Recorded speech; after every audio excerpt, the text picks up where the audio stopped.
Hey everyone, this is Derrick Broze. I'm here in New York City for the Declassify 9/11 symposium, and I'm talking with a good friend, investigator, surviving family member, Vance Green. How are you doing? Good, how to meet you. Good. So we're here for the 14th anniversary, and I'd like to give you an opportunity to tell the audience first who you are and how you came to be involved in this 9/11 truth movement. Well, my name is Vance Green. I got involved because of my sister Diane Green. She worked for Cantor Fitzgerald as a paralegal. She was there in 93. She survived the 93 attack. She survived the 2001 bombing. And I got involved with the truth movement and the declassification efforts after finding out in 2005 that everything that I believed for 4 years about the official explanation, Osama bin Laden and 19 hijackers and big bad evil boogeymen who read the Constitution wanted to kill all of us, was not true. Because I actually defended that story rigorously. I argued with my significant other about nuking Afghanistan because I wanted revenge. So I felt manipulated once I came into contact with some 9/11 truth movement documentaries and books. And I just want to make clear, because I know there's an entire other community that is completely derisive and against the 9/11 truth movement. This is not a 9/11 family member who's quote unquote drinking the Kool-Aid of the truth movement. I've spent the last almost 6 years now doing my own independent research, fact-checking and fact-finding mission, verifying every little tidbit of every claim the quote-unquote truther community has been saying. And instead of just sitting down and talking to members of the truth community and taking their word, I've been trying to get both sides and then going to our government and asking them, for submitting FOIA requests, basically to get them to speak to the claims or evidence from the 9/11 truth community. So when I have both sides of the story from our government and the truth community, I now have a full picture, and the evidence doesn't match. One person, there's incongruity somewhere, and the people of the story that's not consistent is unfortunately our government, especially when the stories came out about hijackers being alive. So that posed a big problem for me. That was the one major thing that piqued my interest, because if a guy who was supposedly on a plane and died on 9/11, he's not supposed to be walking into an embassy in Jeddah, Saudi Arabia saying, "Why are you showing my picture on television?" Now, of course, I didn't know that on September 11th. I didn't know it on September 12th. I didn't know it until 4 years later. But when I found out about it, the first thing I did was contact the reporter and ask him, was there a correction? Did your boss make you retract this story? Did you fact check and find or realize you got something wrong? So my first was a retraction and clarifying on the story, and we communicated again last year, 2014, and the same answer, no. So there was no retraction, and this poses a big problem for the quote unquote 9/11 myth community, because one of these people, Michael Shermer, actually said on C-SPAN that he personally looked into this. That's a really horrible thing when a truck driver / family member / amateur researcher has looked into this story more deeply than someone who lied on television and said that he looked into it and called these people. I asked David Harrison if he had ever had a conversation with Michael Shermer. He told me no. So Michael Shermer not only lied to me, he lied to other 9/11 family members and other people by saying, yeah, I talked to the people at the Independent and tried to verify this story. That was absolutely bogus. Bogus meaning the claim about the hijacker going into the embassy, our government office in Saudi Arabia, and asking our government to explain why he's being shown on TV as a hijacker. Huge story to me. So that was just one tidbit, but that was the beginning, I guess, of cracking that shell around my head that I kept me insulated from this inconvenient truth about what people call conspiracy theories. I mean, of course it was a conspiracy. 2 or more people in a room, or 2 or more people plotting anywhere to do something illegal, this is a conspiracy. Yeah. So our government has a conspiracy theory. Yeah. Their conspiracy theory is it was 19 people, of which we've shown the photographs to you, although 6 of them are alive somewhere. That's their conspiracy theory. My theory is that based on the conversations with this reporter and the FBI press officer, that these people were using the identifications of people who had already passed away, or they thought were already dead, or so far removed from public view that they would go unnoticed, and that these people wouldn't have the gall to walk into an embassy, or maybe would never find out that they were being accused or maligned in this way of being involved in at 9/11. So I try to do something different and get both sides of the story and give. I hate to talk about someone when they're not around.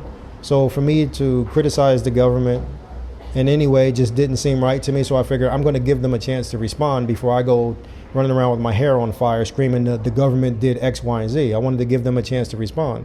I gave them a chance to respond, and every time they respond, they tell me any information I ask for is classified. It's a matter of national security. So if we're having transparency, and the president signed this transparency part of the FOIA law for transparency in the government, which we have a right to know.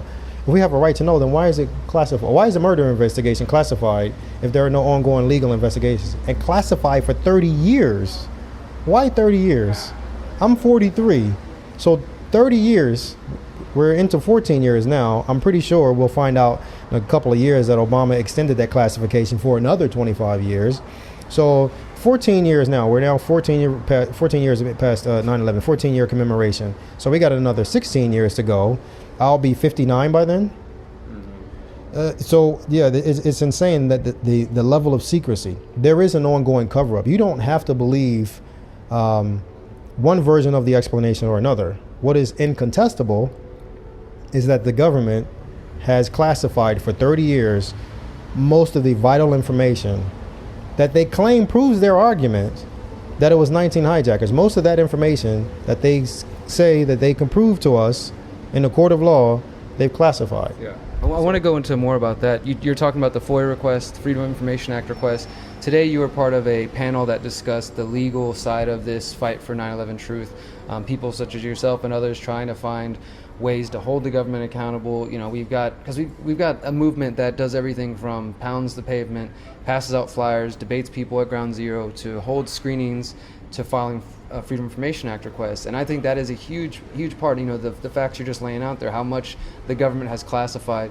Earlier today you were discussing FOIA requests related to the war games that were taking place on and around 9/11. Could you tell us a little bit more about that and what you found in your research?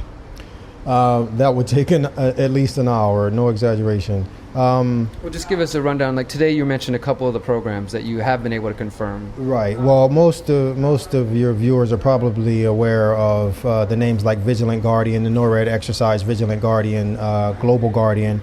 But what I didn't get to discuss today, which came from an unlikely source, a former 9/11 commissioner, Miles Cara, revealed that the Air National Guard, New Jersey Air National Guard, took part in the Vigilant Guardian exercise Friday, September 7th. This is 4 days before 9/11. Friday, September 7th, the Air National Guard responds to a practice hijack during the Vigilant Guardian exercise. So what I've been saying for the last 6 months, almost a year, is if they were good enough to use for a practice hijack on Friday, why wouldn't our military commanders, who had the authority to, quote, generate, the phrase is to generate, why wouldn't they call them on Tuesday for the real thing if they were good enough for practice on Friday? The Vigilant Guardian exercise was a week and a half, or 2 week long exercise. So it started the week preceding 9/11. So on Friday, our Air National Guard, which is not on alert status, the Air National Guard was not on alert status. They could not be called up on Tuesday, even though the FAA reportedly did try to call them. But two commanders had the authority to generate them. Colonel Bob Marr told the 9/11 Commission in a recorded interview that he sought the authority to generate, meaning to activate the 177 Fighter Wing. So my view is nobody in the South Tower had to die that day. I didn't get a chance to discuss that in my presentation, but had they generated, the other irony of the exercises is there's an exercise called Amalgam Virgo. The Amalgam Virgo exercise involved the FBI posing as hijackers and commandeering an airplane. I did briefly talk about that in the presentation. That exercise was run in June 2001, and on the cover of that exercise was Osama bin Laden. I'm not breaking any ground here. I learned about that from some of the films that I told you about that was part of my awakening process. But so somebody in the military was thinking, plane, hijacking, bin Laden. So when the first plane went off course at 8:20, And the FAA communicated that to NEADS, the Northeast Air Defense Sector, around 8:35. That's not the time that the actual phone call took place, by the way. That's the time that they hung up the call at 8:35. According to even the 9/11 Commission confirms this. So we don't really know what time that person NEADS called or FAA called to NEADS. We just know that call ended at 8:35. So that time in the 9/11 Commission report is not when that person called. So they tried to call the 177th to respond. But my view is nobody in the South Tower had to die, because the commanders who, if you're following the timeline from June 2001 with that exercise with bin Laden on the cover, somebody was thinking bin Laden hijacking, bad thing. When this first plane was errant at 8:20, by 8:40, even if the first plane snuck, I hate that phrase, but slipped under the radar at 8:46, Flight 175 should have never made it to its target. Somebody should have been on the phone, General Arnold, because he gave Colonel Marty authority later, after the Pentagon was hit. Somebody should have been thinking, oh, this is just like what we practiced for Amalgam Virgo. Bin Laden, hijacking, not good. There's a plane missing. Maybe this is it. We practiced this in June, 3 months prior. That didn't happen. So Flight 11 made its target. Flight 175 made it to its target. In retrospect, looking at these exercises, it's just completely inconceivable to me. No, I'm not a pilot. No, I don't know anything about scrambling or anything. But I do know BS when I see it. And I think most people know BS when they see it. This was one of the family members, Mindy Kleinberg, said to the 9/11 Commission that this September 11th was the luckiest day in the world for a hijacker.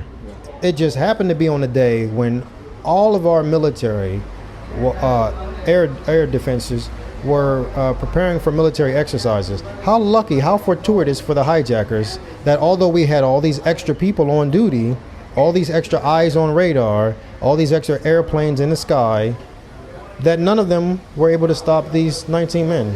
How lucky these hijackers are or were to have successfully defeated all of these people when we had extra eyes on duty. One hell of a coincidence, and like you said, never before or since has that happened. One other thing I wanted to ask you about, there's a lot of conjecture, speculation about what exactly happened at the Pentagon.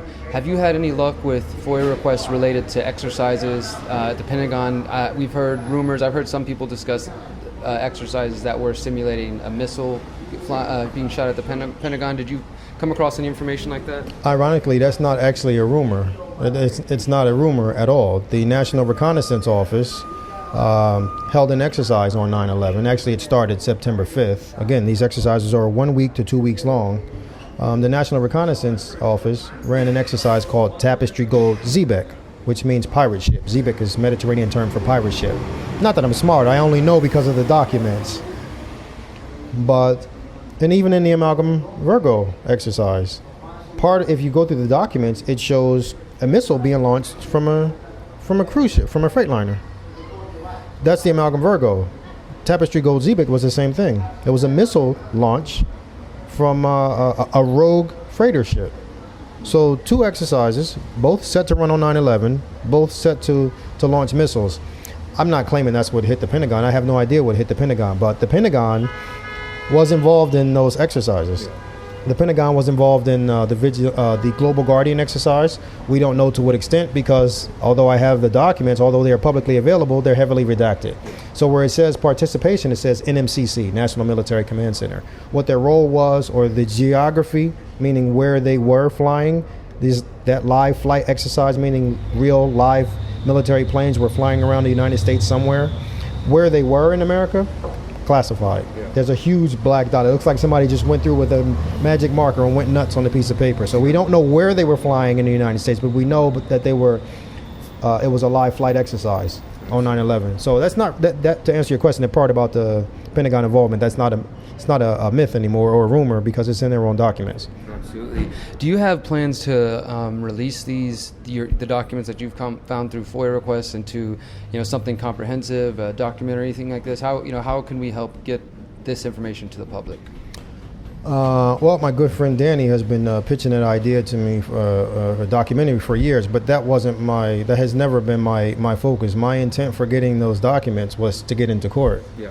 But I guess obviously that involves a public awareness campaign, so that's only going to happen by explaining to people or reminding them again why this is important. So when you remember 9/11, don't just remember, I don't remember that 9/11 happened and I couldn't find my sister for almost 14 hours or she almost died. I don't just remember that. I remember that I was lied to about who was behind 9/11. Just really quick as an aside, the clip that I wanted to show in my presentation was from CNN. Andrew Mitchell reported on 9/11. I was so traumatized that night I didn't even realize it. It took me years before I even it wasn't until 2005 that I found that footage. When my sister called that night, I turned my TV off, I stopped recording, turned my TV off and went to bed, and I never looked at that tape until 2005. Because when I started seeing these documentaries that had news clips from 9/11, I was thinking, I recorded the news that day. I never taped over this stuff. I have those clips. So I tore my house apart. I finally found them. So that clip that I wanted to use today was from footage that I recorded when I couldn't find my sister. Well, when I didn't know where she was. But Andrea Mitchell said that the FBI hostage rescue team was away with the military conducting a secret drill and she said, for this kind of event. This is on 9/11. She's talking about the strikes into the World Trade Center. So this kind of event means the hijacking for a plane crashing into the building. Yeah. So the FBI was practicing with the military. That sounds to me like Amalgam Virgo, the exercise that they ran in June 2001. I'm still trying to confirm that, but this kind of event, a suicide hijacking, that's Amalgam Virgo. One of many other it's not the only suicide hijacking, but domestically with the FBI, she said the FBI was practicing with the military. Yeah. So that is one hell of a coincidence if you don't ascribe conspiracy to that. So that's lots of coincidences. That's a massive coincidence theory. Well, I really do appreciate your work, and I know that the community itself, the larger community. And is there anything that we can do to offer you help, the people listening that are finding out about this and maybe never knew that there was efforts to file FOIA requests? Do you encourage more people to file? I encourage everybody. I learned just as anybody else can learn on their own, self-taught, sort of self-taught. There's an excellent website, George Washington University. It's gwu.nsa, not like the actual National Security Agency. It's National Security Archives. And on that website, they explain to you step by step how to file a Freedom of Information Act request. You don't need to be a lawyer. They take you by the hand step by step and show you. There's a template there of what the letter is supposed to look like. All you do is fill in your name in the blank lines, put in the records that you want, and send it off. I encourage everyone to file FOIA requests. Never take anyone's word for anything. Don't take my word for it. Please be skeptical.